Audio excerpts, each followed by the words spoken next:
Muy buenas noches. El presidente de la República reorganizó su gabinete y nombró 4 nuevos ministros. La mayor sorpresa fue la designación de Germán Cardona como ministro de Transporte. ¿Por qué sorpresa? Primero, porque su primera gestión fue muy criticado. Segundo, no digo que haya sido mala gestión, sino que fue criticado. Hoy, quienes lo criticaron celebran que usted ha vuelto. Sorpresa, porque el presidente Santos nunca en sus 8 años de gobierno nombró como ministro a alguien que hubiera sido antes su ministro. ¿Por qué sorpresa? Porque solamente él y el presidente, por supuesto, lo sabían. ¿Cómo lo supo usted? Bueno, Yamid, muy buenas noches para usted, para todos los televidentes. Pues yo lo supe porque el presidente Santos me llamó la semana pasada.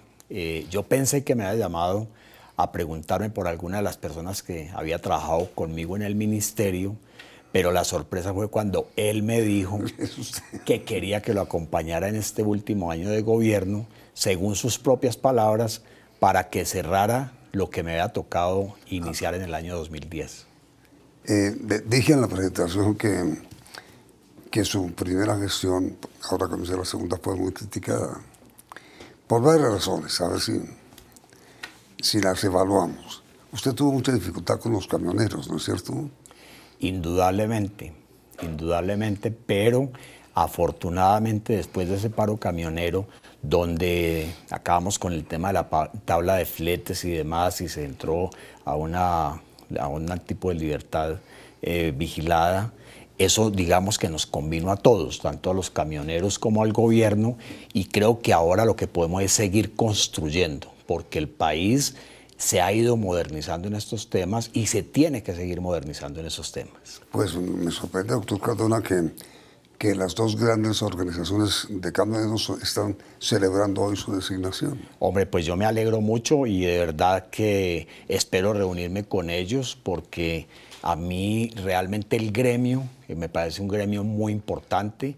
Este es un país que tiene una gran cantidad de camiones rodando por todas las carreteras y este es un país que está en construcción, o sea, el desarrollo de la infraestructura lo que está generando es un país en construcción, es un país que nos conviene absolutamente a todos y lo que necesitamos es que todos cada día construyamos más para que eso funcione bien.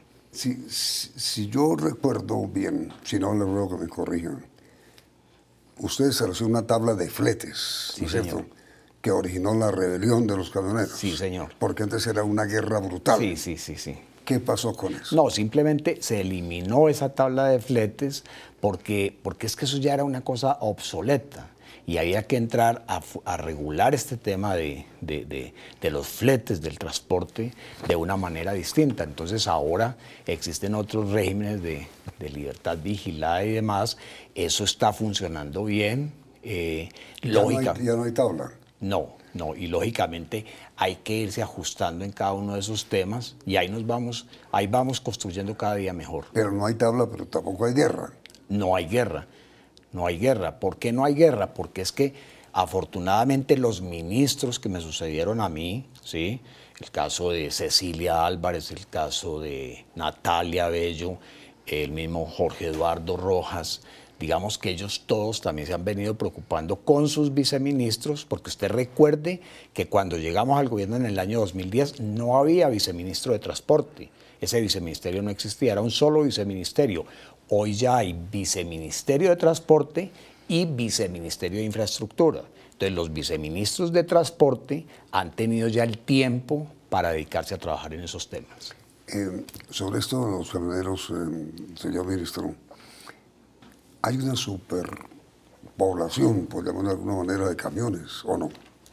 Indudablemente, lo que pasa es que hay mucho camión viejo que es lo que hay que chatarrizar. Entonces, el gobierno ha venido proponiéndole a los camioneros que chatarricen esos vehículos para adquirir unos nuevos vehículos. Entonces, en eso se viene trabajando y eso lógicamente ha generado muchas dificultades en los últimos meses porque gracias al apoyo de la Fiscalía General de la Nación, digamos que se ha venido haciendo un trabajo de control al interior del ministerio, al interior de todas estas entidades que tienen que ver con estos procesos de chatarrización, y eso ha generado inclusive que algunas personas han sido detenidas porque han sido, digamos, cogidas en flagrancia. Es decir, que decían que habían chatarizado, no habían chatarizado. Exactamente. Ni siquiera habían importado. Y eso es lo que tenemos que evacuar. O sea, se trata de que todos les juguemos limpio al país. Si el país está invirtiendo una cantidad de dinero inmensamente grande en la renovación del parque automotor, pues no puede ser que la plata terminen robándosela a algunas personas en beneficio propio y no en beneficio de todos los camioneros de Colombia. A ver, ministro, sobre ese tema de los camioneros, ¿qué deben esperar los camioneros de su nueva gestión? Colaboración, apoyo, seriedad en los procesos y que cada día estemos hablando sobre todos estos temas. Y en materia de chatarrización, ¿qué? Los recursos existen, el Ministerio de Hacienda tiene destinados unos recursos muy importantes para chatarrización. No le puedo dar una cifra exacta, pues porque yo apenas soy un ministro nombrado hace 6 horas, que estoy aquí conversando con usted, pero lógicamente ya después de que me posesione del cargo, todas esas cifras las tendré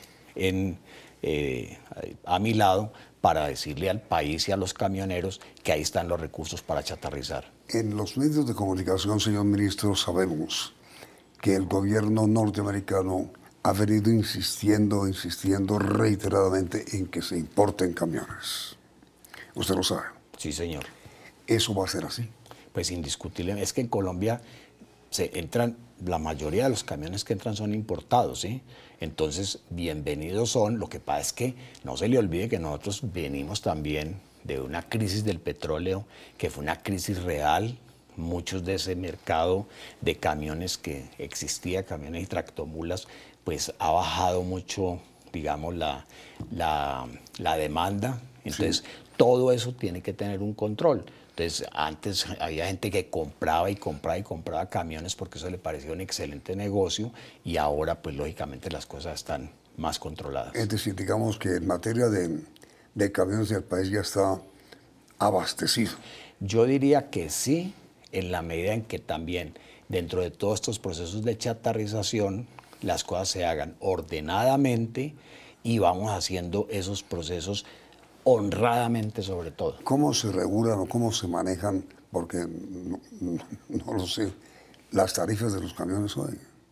Hay una libertad vigilada. Entonces, ellos mismos con aquellos que demandan el servicio, pues negocian los precios del transporte a los puertos, del transporte a las diferentes ciudades y demás, y entonces se genera un tema de oferta y demanda, pero serio para todo el mundo. ¿Y usted proyecta mantener esa política? Indiscutiblemente, y hay que seguir trabajando y recibiendo las mejores ideas que quieran venir. Siguiente tema, ministro. Infraestructura. ¿Qué tiene pensado?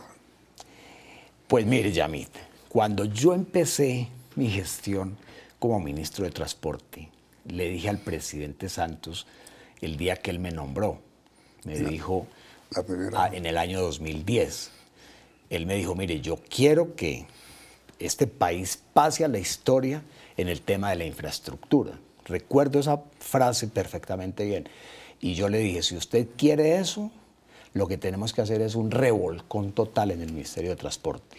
Y ese revolcón total arranca desde parar todo tipo de contrataciones y generar lo que yo siempre llamé el tema de los estudios y los proyectos, o sea, de la estructuración de proyectos. No podía ser lógico que se siguieran adjudicando obras en Colombia sin que previamente existieran estudios y diseños, ¿sí?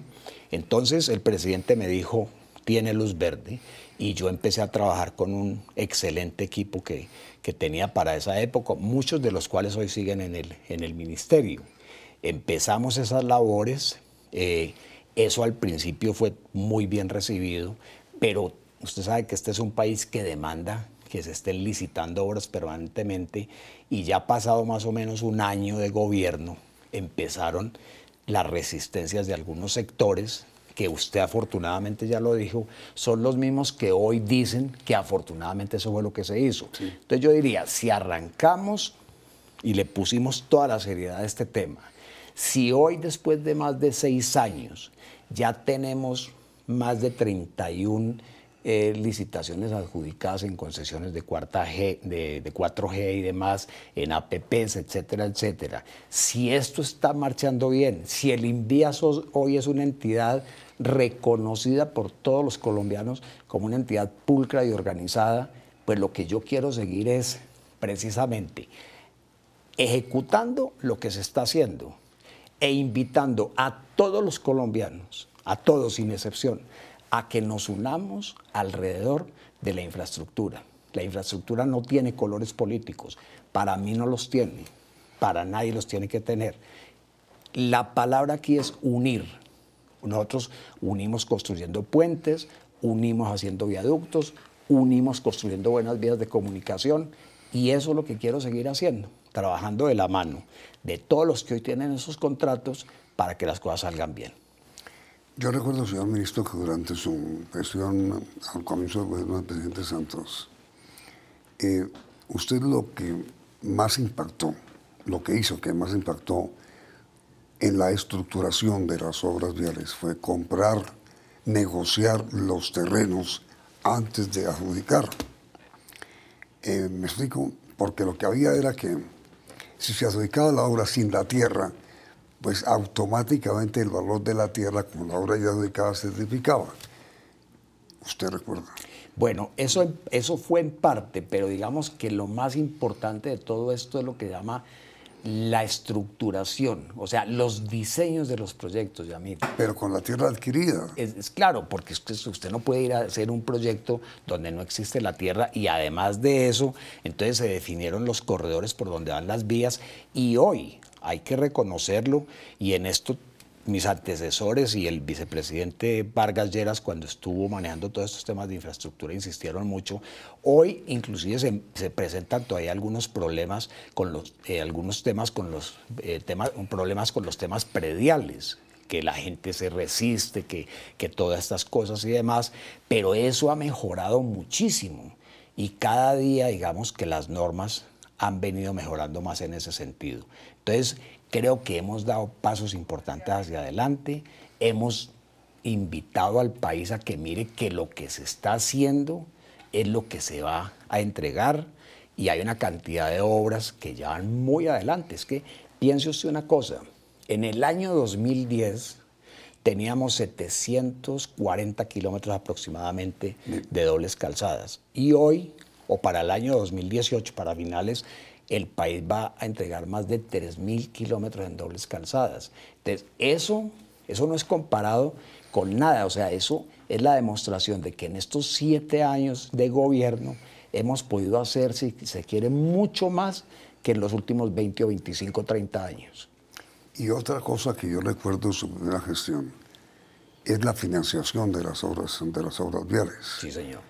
Porque antes era el Estado el que pagaba. Sí, señor. Y ahora, desde entonces, ¿cómo es y cómo se va a seguir haciendo? Mire, son dos cosas. Primero, creamos, y en eso yo me entregué a fondo, que fue crear las concesiones de cuarta generación. Pasar de las de tercera generación, que eran las que existían, a las de cuarta generación. Al principio nadie entendió eso. Y decía, ¿qué es cuarta generación? Y les decía, es muy sencillo. Es que los contratistas vengan y le propongan al Estado la ejecución de las obras, pero los señores contratistas las ejecutan, y el Estado les va pagando, después de que estén en ejecución, les va pagando con vigencias futuras y con peajes, pero los señores contratistas tienen que ir con sus recursos propios o con los recursos que se consigan en el sector financiero y financiarse en la construcción de las vías. Y luego con esos peajes y con esas vigencias futuras van a tener 20 o 30 años, lo que se quiera, para poder repagarse esas obras y tener sus utilidades. Y eso usted lo ve, señor ministro, y el país, por supuesto, no solo funcionó, sino que funcionó muy bien. Sin duda, Yamil, eso ha funcionado muy bien. Y otra cosa, que fue el tema, eso es con respecto a las concesiones, pero y además de eso creamos la ley de asociaciones público-privadas, que han sido un beneficio muy grande para el país, y además ya hoy se están empezando a hacer en todas las regiones del país. Al inicio era solamente a través del gobierno nacional, pero una cosa Habla adicional. de las APP. Las APP. Que es la fusión Estado-empresa privada. Claro, y que usted puede presentar o una APP 100% privada o puede presentar una APP también con inversión pública. Pero hay otra cosa más importante que a mí me genera mucho orgullo. Lo que hemos hecho o lo que hicimos y se está haciendo hoy a través del Instituto Nacional de Vías. El INVÍAS era una cueva de Rolando. Allá se presentaban muchos problemas. Hoy, 7 años después, nadie pone en duda la efectividad del Instituto Nacional de Vías. Todo lo que se ha hecho ahí se ha hecho bien. Y las obras se adjudican con recursos públicos, con unas fórmulas muy bien establecidas. Y los contratistas, en su mayoría, empiezan a ejecutar las obras, el Estado les paga por la ejecución, pero eliminamos casi que en el 100% de los casos el tema de los anticipos. Entonces, antes se le daba el 50% de anticipo a un contratista y ese contratista después llegaba a demandar al Estado. Hoy se le adjudica la obra a ese contratista. El señor contratista empieza a trabajar y el Estado le va pagando por avance de obra. ¿En qué avance? Por avance de obra. ¿Por qué dijo usted ahora, señor ministro, hace un minuto que hay APPs exclusivamente privadas? Porque eso existe. O sea, a usted le pueden presentar una propuesta de una obra 100% privada, es donde usted viene y le dice al Estado, yo le voy a hacer esta obra, le voy a hacer esta vía. Usted no pone un peso, yo hago absolutamente todo. ¿Usted quién? ¿Usted empresa privada o usted Yo gobierno? como empresa privada pongo el 100% del dinero. Usted como Estado simplemente me recibe mi propuesta, ¿sí? Y yo le hago esa propuesta.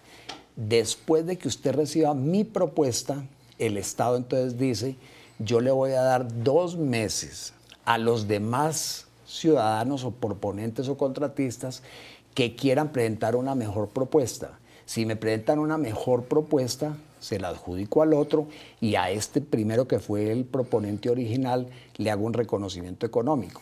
O en su defecto, a los 2 meses, este proponente original ejecuta la obra con sus recursos y el Estado después le paga contra vigencias futuras, contra peajes y contra otras cosas.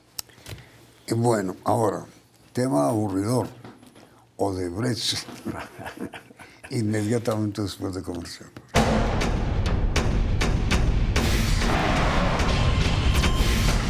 Durante su primera gestión, ¿usted adjudicó obras a Odebrecht? No, Yamil, no adjudiqué obras. Cuando yo llegué al ministerio en el año 2010, ya se habían adjudicado las obras de Odebrecht. Y en el caso que usted me dice específicamente de la Ruta del Sol número 2, ya estaba adjudicada. Pero sí hubo licitaciones. ¿Intervinieron, quiero decir? No, el gobierno Santos no intervino absolutamente para nada. ¿Odebrecht aspiró a que le adjudicaran alguna obra durante su gestión? Cuando yo fui ministro, tuve relaciones con Odebrecht, y más faltaba que así no fuera. Tuve la visita muchas veces a mi despacho del gerente de Odebrecht aquí en Colombia. Él siempre, en una forma amable, muy respetuosa, me pidió que les ampliara la Ruta del Sol número 2, sobre todo por el sector de Puerto Berrío, en Antioquia. Y él me argumentaba que haciendo esa vía por Puerto Berrío no había que sacar una nueva licitación, sino que lo que se podía era ampliar ese contrato original. Yo siempre les dije a ellos que no les hacía esa ampliación porque además, como esa era una concesión de tercera generación, les dije que yo iba a crear las de cuarta generación y no le veía ningún interés a que después apareciera ampliando una concesión de tercera generación. Tercera generación es la financiación conjunta. Esas de tercera generación es donde el Estado asume también mucha parte de la financiación durante la ejecución del proyecto. ¿Y pero no hubo ningún tipo de sugerencia? Jamás, nunca tuve ninguna sugerencia. Inclusive algún día me dijeron los funcionarios de Odebrecht de aquí de Colombia que quería venir el presidente mundial de Odebrecht a hablar, no, ni siquiera conmigo, que quería hablar con el presidente de la República, con el presidente Santos. El presidente siempre ha sido muy ajeno a reunirse en ese tipo de cosas que él considera que, primero, no le interesa porque esa no es su experiencia, y segundo, no le gustan ese tipo de reuniones, pero sin embargo, después de la instalación de la primera asamblea de la Cámara Colombiana de Infraestructura que nos tocó a nosotros como gobierno en el año 2010, yo le dije al presidente que por qué no me acompañaba un momento para que se reuniera con los señores de Odebrecht, y en uno de los salones donde estábamos, no recuerdo si fue en el Hotel Hilton o en el Centro de Convenciones, tuvimos una reunión que duró más o menos unos 10 minutos en compañía de mis funcionarios del ministerio. De esa época, la doctora María Inés Agudelo, que me acompañaba como directora del antiguo INCO, estaba yo, estaban los señores de Odebrecht, saludaron al presidente, vino el señor Marcelo Odebrecht, habló con él. Yo pensé que Marcelo Odebrecht era un hombre mayor, ya de mucha edad, pero resulta que era un hombre muy joven, y lo saludó muy amablemente. Le hablaron también del tema de esto de la Ruta del Sol, y el presidente, recuerdo que le dijo, lo que hablen con el ministro es como si lo hubieran hablado conmigo. Se levantó, se terminó la reunión y hasta ahí fue. Y ni más volvieron a intentarlo. Jamás, jamás. Yo siempre tuve muy buenas relaciones con ellos. Es más, yo estuve en las obras de la Ruta del Sol número 2. Fui allá a visitarlos. Inclusive, ¿sabe quién me acompañó? Un periodista muy amigo suyo. ¿Qué es quién? Mauricio Gómez. No puede ser. Porque Mauricio quería hacer unas notas sobre el tema de las nuevas obras que estábamos empezando a manejar en el país, y entonces fue con sus cámaras, hizo unas tomas y demás. Yo fui con él, me encontré allá con los señores de Odebrecht, hicimos un recorrido sobre ese proyecto de la Ruta del Sol 2 que se estaba iniciando. Regresamos nuevamente a la zona de la base de Palanquero. Yo tomé un avión, me regresé para Bogotá, y bueno, eso fue lo que se hizo. Pero, a ver, mire, ministro, se fue el tiempo muy rápido y se están pendientes de tratar muchos temas, pero muchos. Y sin duda. ¿Hacemos el siguiente programa para mañana? Usted es el que ordena. Yo estoy Entonces, listo. Germán Cardona, nuevo ministro de Transporte de Colombia. Mañana, segunda parte de la entrevista. ¿Está bien, ministro? Bueno, perfecto, muchas gracias. Vienen enseguida las noticias del día en la emisión central del Noticiero CR.